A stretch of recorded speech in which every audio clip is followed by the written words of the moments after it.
Analisa kebijakan BI ini salah satunya juga untuk menjaga stabilitas rupiah. Namun hari ini kita melihat rupiah ini sudah menembus 15.600-an. Apa artinya amunisi Bank Indonesia ini ya kurang efektif?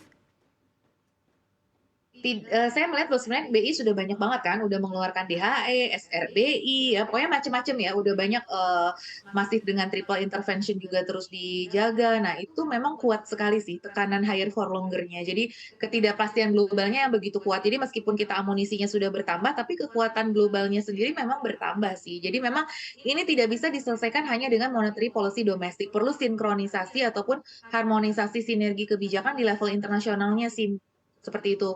Ya mungkin itu di pertemuan-pertemuan G20 juga perlu dibahas karena dunia sekarang mengalami yang disebut sebagai Amerika sebagai safe haven asset itu mengalami ketidakstabilan gitu. Itu juga kendalanya. Jadi sehingga higher for longer ini menjadi akan berdampak terus pada emerging market terutama yang hurts ya dari adanya higher for longer ini gitu. Jadi akhirnya mata uang di dunia ini melemah ya bukan cuma Indonesia kan, tapi mata uang di dunia karena menguatnya US dollar karena kekhawatiran global yang begitu tinggi kayak gitu. Jadi memang ini perlu diselesaikan di forum global sih, tidak bisa hanya dengan monetary policy domestik. Baik, Tapi kita memang monetary policy perlu anticipating ya dengan ya tadi adjustment dari sisi interest rate diferensialnya tetap harus kita jaga ataupun kemudian ya kebijakan-kebijakan sebenarnya sudah tepat semua sih, cuman tadi kebijakan internasional untuk sinergi di globalnya mungkin harus terus karena ini nggak bisa Indonesia selesaikan sendiri gitu. baik. Kita akan beralih ke Pak Amin. Pak Amin, kalau kita melihat data dari Bank Indonesia, pertumbuhan DPK di bulan Agustus ini kembali melambat.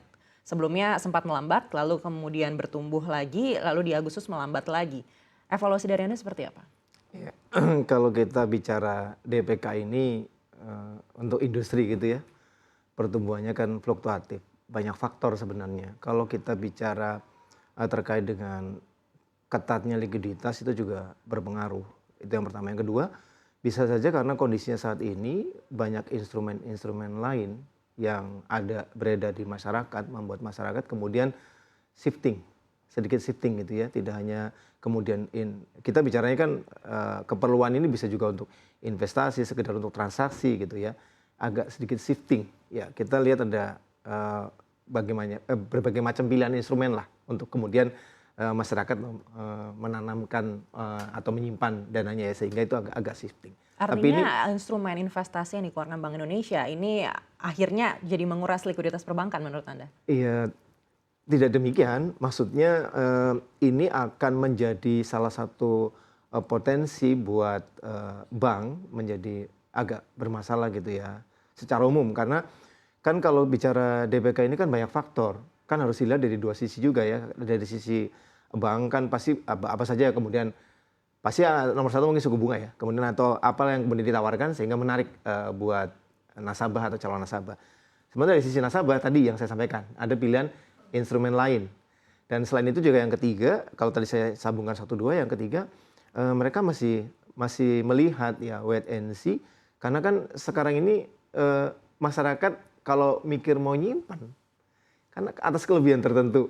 Sementara dengan pasca pandemi, kemudian sudah mulai sektor-sektor tertentu sudah jalan gitu ya, sudah sedikit normal, mobilitas dan sebagainya, otomatis kan agak terkuras gitu ya, terpakailah. Entah itu untuk investasi lain atau untuk usaha dan seterusnya, sehingga dana pihak ketiga bank cenderung terkoreksi. Ini di luar kita bicara mengenai effort yang sudah dilakukan oleh industri ya, cukup variatif, banyak gitu. Tapi kemudian kalau secara tren dilihat, saya lebih cenderung ada kecenderungan juga yang tabungan atau deposito falas itu juga turun ya, karena kita bicaranya pada outflow keluar ya, karena memang the Fed itu kita bilang powerful banget ya. Tadi sempat sepakat saya dengan Bu Telisa bahwa bagaimanapun dunia pasti mengaca ke Amerika. Indonesia sangat mengacu kepada Amerika. Begitu the Fed menetapkan suku bunga tertentu pasti akan harus diikuti. Dan ini juga menjadi tekanan tersendiri kan buat rupiah. Kembali lagi ke supply and demand. Karena otomatis ketika kondisinya kurang, ya harga akan otomatis terkoreksi kan. Akhirnya rupiah jadi melemah.